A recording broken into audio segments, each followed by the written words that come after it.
Hello, ladies and gentlemen. There's something I want to talk about today because I woke up with this on my mind for whatever reason. I'm not entirely sure, but it just popped up for me. So I wanted to talk about it.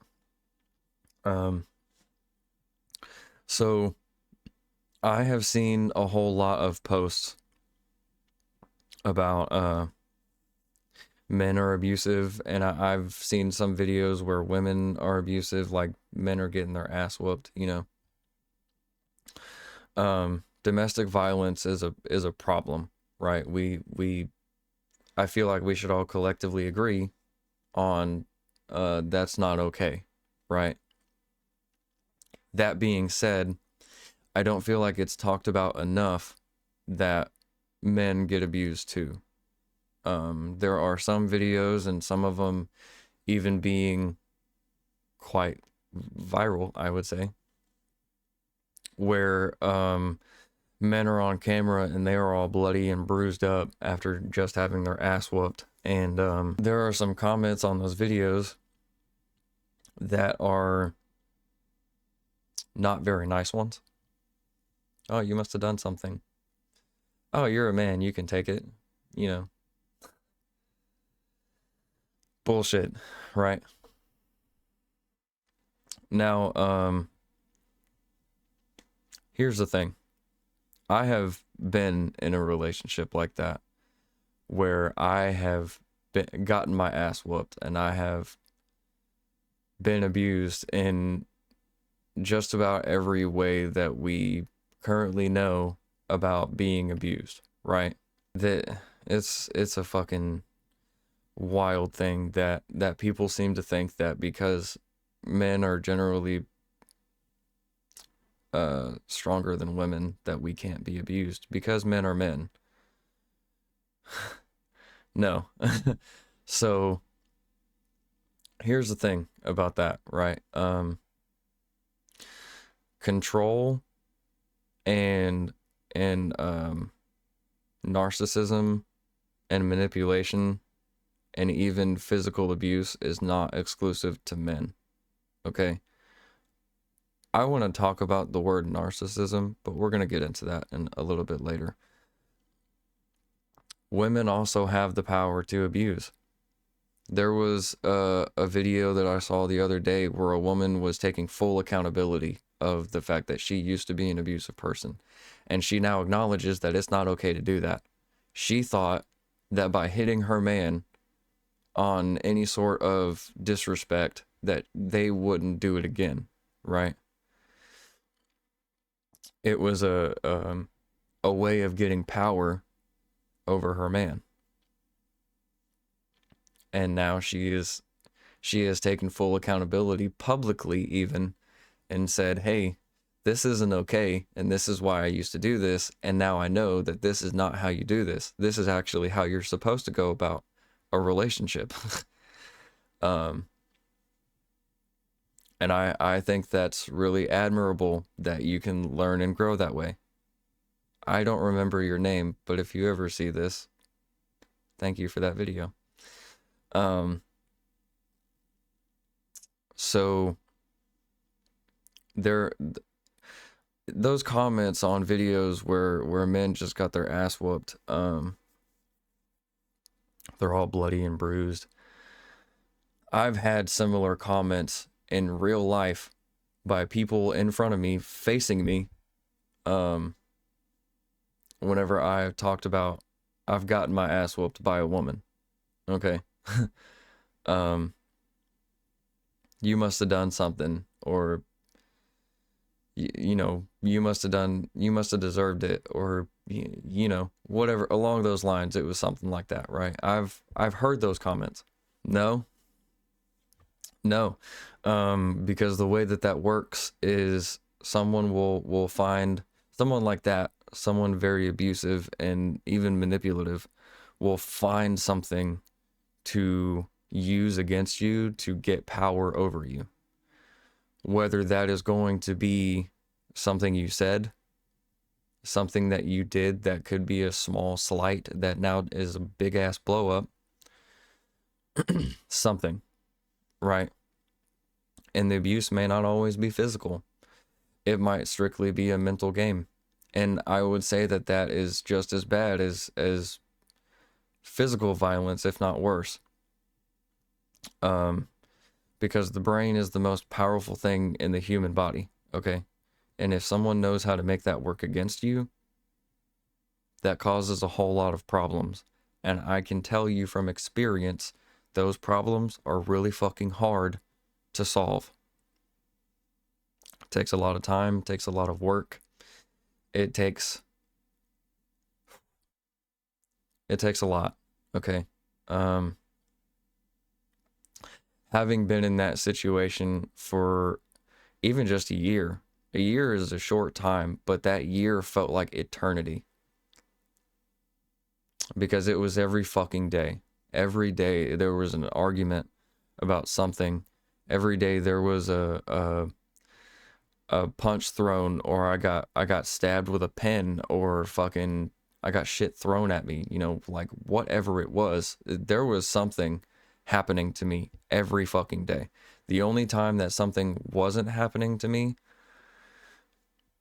even if it wasn't physical, it was when I was talking about killing myself. Okay. Whenever I would get to that point of talking about killing myself to my abuser, that's when it got to the point of sympathy. That's when it got to, but I don't want you to go anywhere. And then that's when she would try to chase me down, right? Because I would leave before I said anything. But that need for control, for power, the narcissism and manipulation is not exclusive to men. I don't feel like it's fair to say that that is exclusive to men, because it's not. I've seen it, I've experienced it, I would know. It's not just one woman in the world who acts like this. There are tons of cases where domestic violence is being done by the woman in the house. There was one story I heard on a podcast where this dude got stabbed and the knife was taken, like dragged right through his body, and the only thing that saved him was because he was tall. His height was the only thing that saved him from dying, and he had to get a whole lot of stitches from that. The only thing that saves men in these situations is themselves or the people around them. What saved me was I got fed up. I got really fed up of feeling like I wanted to kill myself. And I got really fed up with feeling like I couldn't do anything or even do anything right. I got really tired of that. So I packed up a bag and left. It's one of those things where it happens and it's not talked about enough, where men get abused too.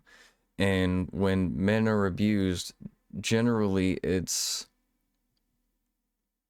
a joke to people. But the moment a woman gets abused, it's not a joke anymore. And while I agree that women should not be abused, I don't think anybody should be getting abused. I don't feel like that's okay at all. And to paint the picture that it is exclusive to men who need that sense of control and are willing to do irreparable damage to someone in order to have it, it's just not the case. It's not fair, because it's not factually correct to say that it is just a man thing. Also, narcissism, okay? Let's just talk about that and its overuse on social media. Narcissism is a trait that every single fucking person on the planet carries. Every one of us. In some sense, we all carry the trait of a narcissist. We are in some form a narcissist, okay? But there is a difference between that and extreme narcissism. Extreme narcissism comes with a diagnosis. Even if it's not diagnosed, there are things to look out for and that are very similar to just straight up manipulation, because people on the internet are always talking about a narcissist will do blah blah blah blah blah blah when they're talking about manipulation. Extreme narcissism and manipulation are different. There are similarities, but it is different. That being said, please, for the love of fuck, stop labeling everything and everybody as a narcissist. Unless you know for a fact that that is an extreme narcissist and there is a diagnosis behind that, shut the fuck up.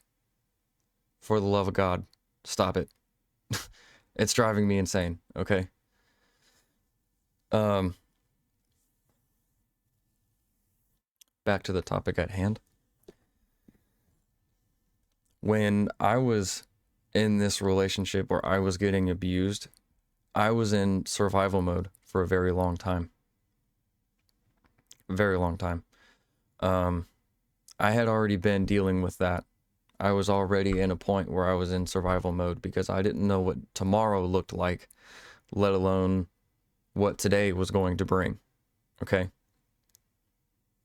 It was always a constant conflict, almost in every situation I can think of. And I lived that life for a very long time. There were people I was around who were not contributing to that. There were people that I was around that would really try to just have a good time with people. And those people really did more than I think they will ever know for people like me. But that was the thing for a long time. And in this relationship, it only got worse because it was constant. And I don't mean once every day. I mean just about every fucking moment of every day. The thing about being in an abusive relationship and why it's so hard to get out of, the beginning of it seems perfect, right? The beginning of it seems like everything you want it to be. This person goes out of their way to make you feel happy, to make you feel loved, to make you feel seen. They will do anything in their power to, for lack of a better term, put their hooks in you, right? And when they finally do get their hooks in you, then little by little do they show who they really are to you, until one day it's one massive blow up, right? They've been hiding it for so long and they've had a mask on for so long, eventually it just comes the fuck off. And it's usually, in my experience, a very big blow up whenever this happens. And when that happens, we think, oh, this is just a one-time thing. This can't be a normal thing. This can't be one of those, this can't be who they actually are. But it is. And we start looking more and more for those positive interactions and hoping that that's what's going to happen, is those positive interactions, and we get the love that they used to give us before, and we start, when those interactions become less and less, we hold on tighter for something that's not coming. We hold on to hope, praying that something is going to change, right? But the problem is, in these situations, is they don't. They don't change at all. If anything, it gets worse. And it's really hard to get out of that whenever you're on that um you're on the hope train. You know, the crazy thing is whenever I was in this situation before, I had said numerous times, nobody gets to control me. Nobody gets to tell me what to do. Nobody gets to dictate how I live my life, right? Nobody has that power over me except for me, right? I had said that numerous times. Then I get in this situation, and little by little, I'm allowing this person to change how I live my life and what control they're going to have over me. I couldn't get on social media. I couldn't talk to a whole lot of people. A whole lot of things I couldn't do. There was even certain movies I couldn't watch unless they were present for it. So I'm allowing control. I'm giving control to someone else in this specific relationship. And you know, whenever I was in it, I was thinking, okay, well, that's just something that she can't deal with. I can make some changes, you know, because I'm not necessarily a people pleaser, but when it comes to my person, I want to make my person happy. And that's what I thought would make her happy, was making changes to how I lived my life. No, no. There are, I think there are changes that are acceptable to ask for when it comes to respecting your relationship and making your partner feel secure. But if it comes down to you literally can't talk to anybody, or you can't do anything outside of the relationship or coming home to them, that's when I think it becomes a problem. Especially if they're telling you what fucking entertainment you can and cannot have. You know what I mean? That level of control is insane to me. I am okay with someone asking me to remove certain people from my life if it makes them feel more comfortable, if they feel threatened. I'm okay with that. I'm okay with my person asking me to make that kind of change. You want somebody removed? Fine. I genuinely do not give a shit. Now,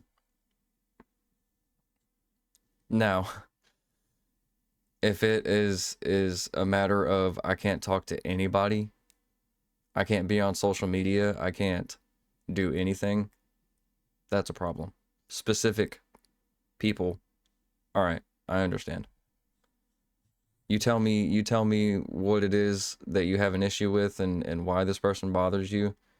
All right, I can make that happen. Giving someone the amount of control that I let this person have over me is stupid. Comes with a whole lot more demands, right?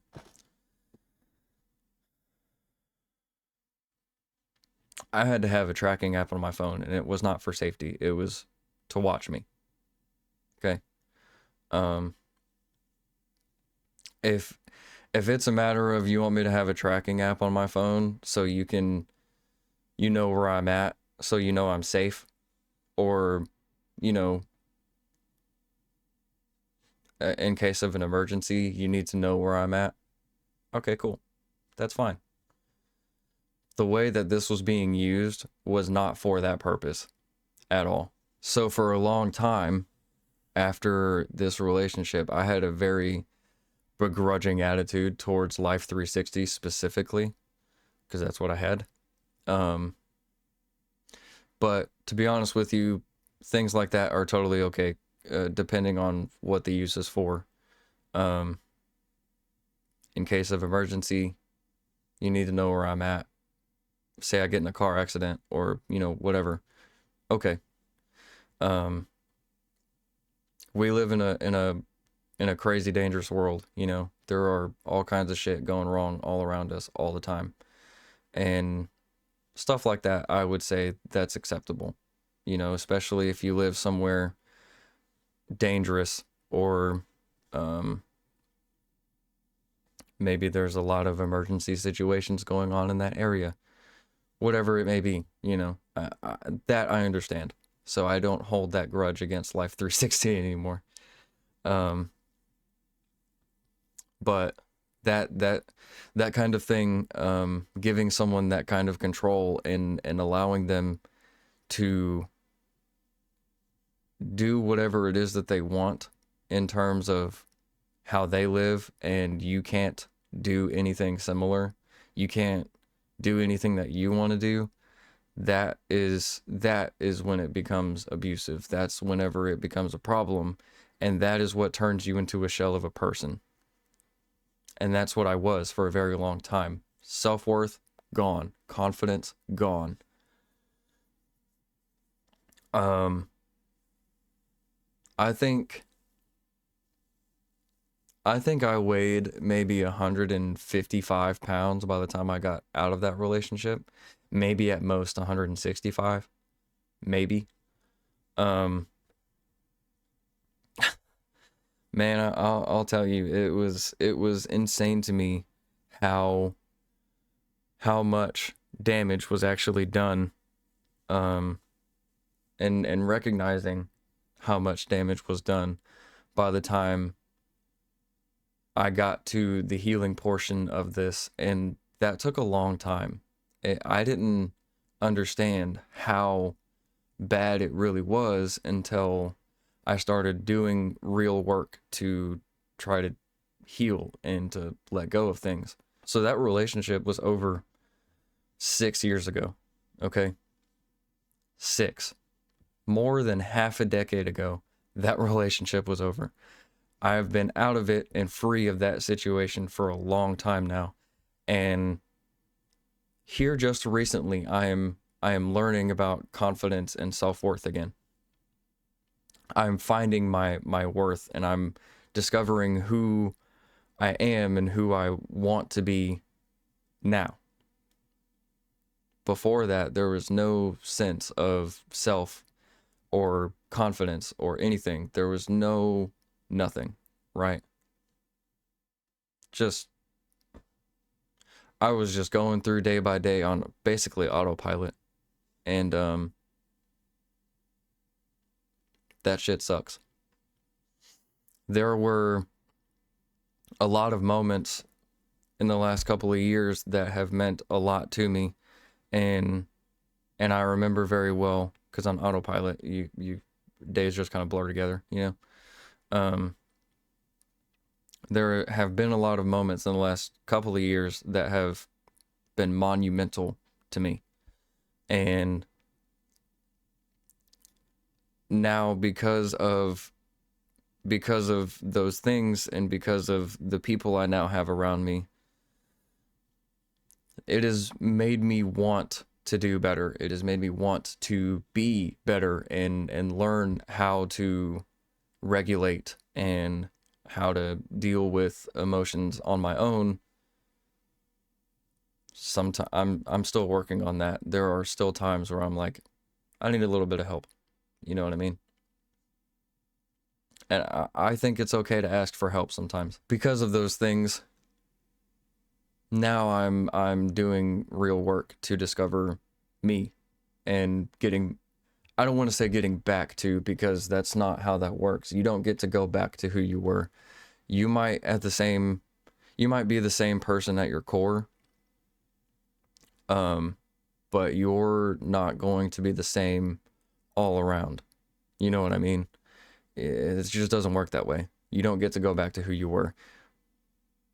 Now it's after damage like that and losing your sense of self and not knowing who you are or what your worth is or anything like that. When it gets to that point, you now have to discover a new version of you. And hopefully, it's not easy to do, but hopefully that is a better version of you, a healthier version of you even. Because that damage can go one of two ways. That can turn you into someone you never wanted to be, or it can motivate you to never be that kind of person. It can motivate you to do better than you maybe ever thought you could, you know? And after doing a whole lot of deep diving into myself and figuring out what causes this and why I think of this like this, and you know, so on and so forth, I did a whole lot of that. And because I was able to do that, that has gotten me a whole lot of good results, and has the books that I have read and the tools that I've gotten from those books, and even tools that I've seen in you know, little graphics that I see on the internet, those things are very helpful. Even my short time in therapy, I'm not doing the therapy thing anymore. But even my short time in therapy, there were tools that I had already learned that they were giving me. And I was like, oh, okay, so that's a good tool to have. You know what I mean? So because of those things, I have been able to do a whole lot of improvement, and in a pretty short amount of time. There are still things that I have to work on. There are still things that I need to address, but it's happening, you know? And I didn't think that I would ever be the person to do that kind of work, because as a child, I was in therapy. Therapy at the time didn't fucking work for me. And it wasn't because I went into it with a this isn't gonna work kind of attitude. I was upset that I was having to go to therapy because I didn't understand why. I was a child. How the fuck would I understand anything about why I needed to go to therapy? You know what I mean? I didn't really have good therapists. There was one who really tried, and I don't remember why I stopped going to see him, but I felt like I was making some sort of progress with him. And then when I went my third round with an entirely different therapist, that was a strange one. We only had a couple of sessions, but it just, there wasn't a whole lot of work being done. There wasn't a whole lot of tools being given, and maybe a part of that is because at the time I didn't know anything about taking accountability. Again, I was a fucking child. How would I? So, for a long time, I thought therapy was just useless. It's not. Therapy can honestly be very beneficial for people. It's one of those things for me where I got some tools and I got some information, and I have coping mechanisms even, and I use those, and everything else is up to me. And truthfully, that's how I think therapy should be used, because they're not there to fix you. They're there to give you tools for you to fix you. You know, that's like you're laying bricks. The mortar has to be solid. The mortar has to be compact whenever you're laying the brick on top of it. And if you have any cracks in that mortar, then you have to take it down and do it again. You know? So, that being said, I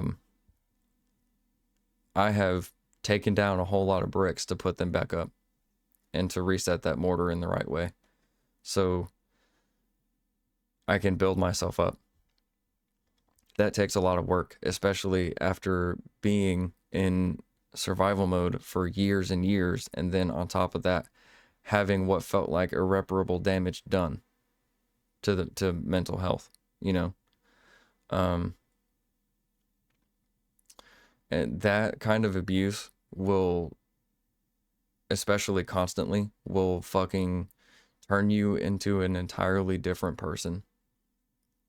Someone you probably won't recognize. It's really important to get to know your person. whenever you're getting into a relationship or you're getting romantically involved with someone, it's really important to get to know that person. Take the time to get to know them.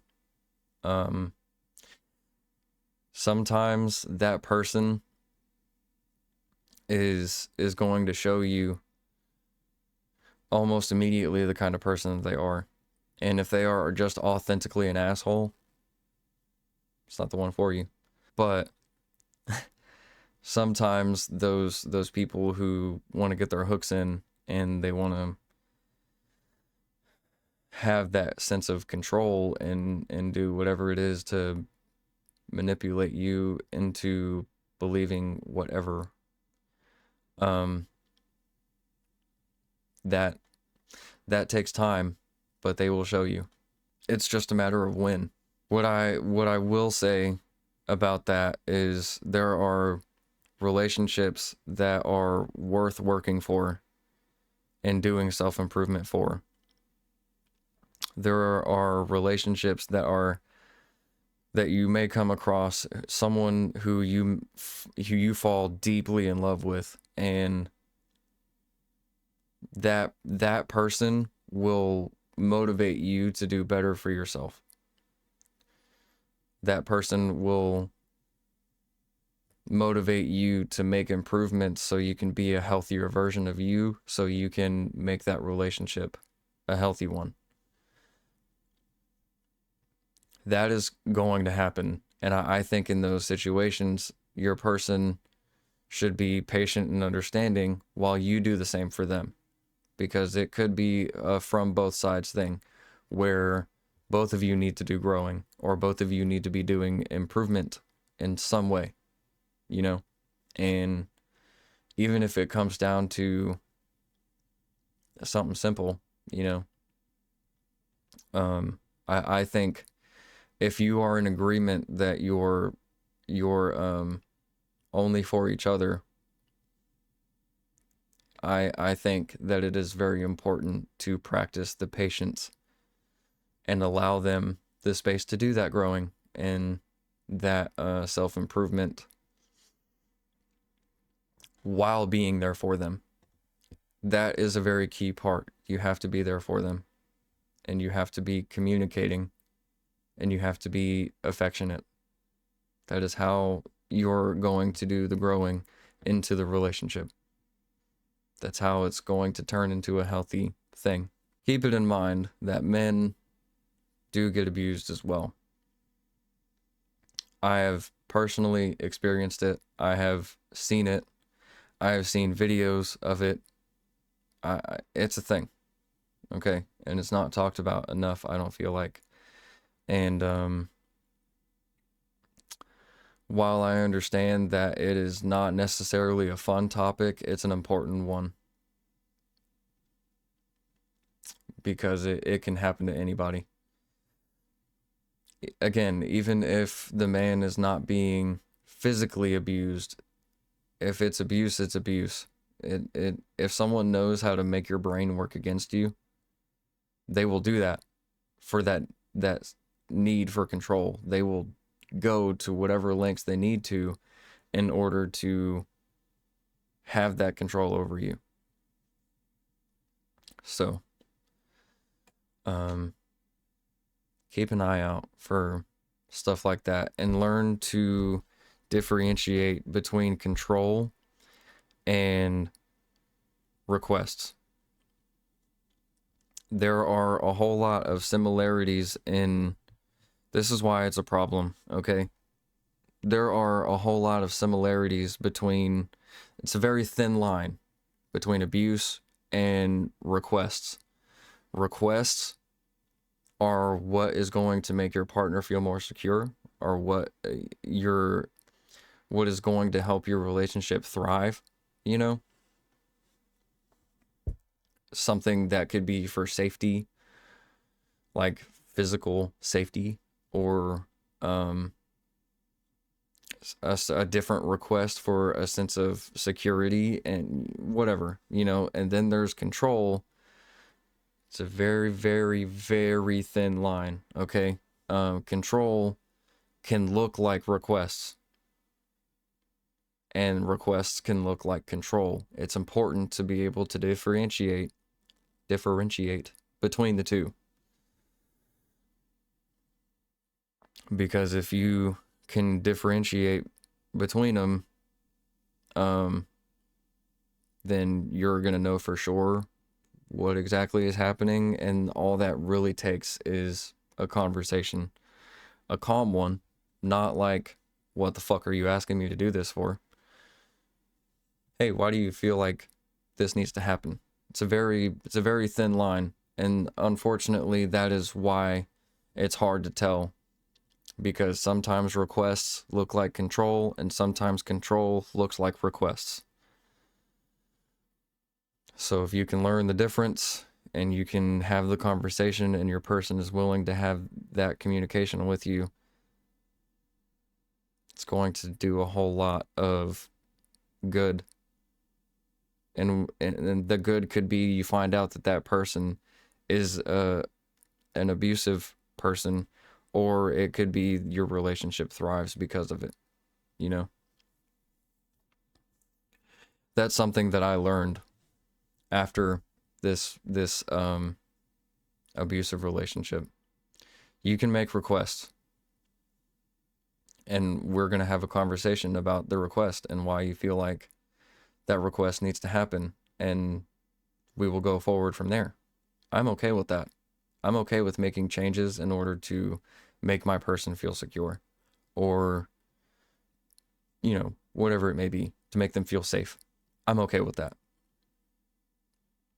I'm not okay with either of us doing things for the sense of control. That is not okay with me on either end. I don't want it from me. I don't want it from them. It's control does not need to be there. Anyway, that's all I have for that one. I just wanted to talk about it because abuse can look different for men. It may not just be physical. It may not be physical at all, but it does happen. Physical abuse also happens to men. Just because genetically we are stronger and I don't want to say tougher because women give birth. But just because men genetically are stronger does not mean that we don't get abused. Doesn't mean that at all. Check in on your people. Make sure everybody around you is okay. It's a tough world out here. And if somebody is thinking about control, deleting themselves, it might be really life-changing for them to know that somebody is there for them. So, that's all I have. I will see you in the next one.